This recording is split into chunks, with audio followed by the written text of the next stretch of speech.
think The Third Man is probably one of the best, if not the greatest, non-auteur films ever made, where you have this extraordinary coming together of a bunch of really first-rate talents, all working at their top. Graham Greene as a writer, Alex Korda as a producer, Carol Reed as a director, Vienna looking very photogenic right after the war, Trevor Howard at his best, Orson Welles certainly at his most mysterious, in a role that, you know, he was born to play, and Joe Cotton really very American and eloquent, and Alida Valli, you know, at her most Ingrid Bergman-y. Carol Reed is one of those underrated directors who was highly thought of during his lifetime, but since he's passed away, nobody much talks about him. Probably because the last few films he made were not among his best, even though they were among his most successful. So one of the wonderful things about The Third Man also is this extraordinary black and white photography. You can feel the wetness in the stones of Vienna.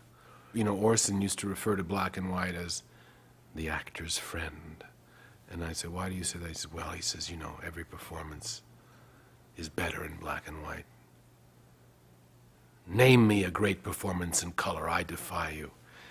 And, you know, it is hard to think of great performances in color. There is something about black and white. It's the lack of distraction. You don't sit there saying, aren't those blue eyes beautiful, or isn't that hair color nice? It focuses on the dramatic.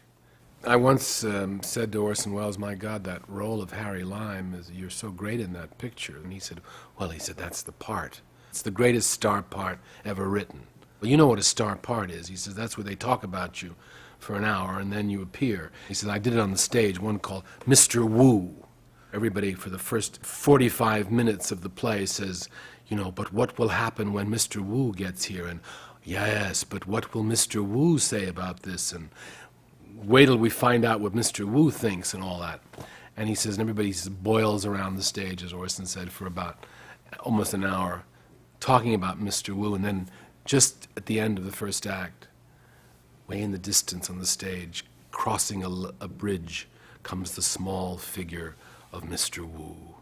And everybody goes, ah, Mr. Wu. And the curtain comes down and the audience comes out and says, isn't that actor playing Mr. Wu great?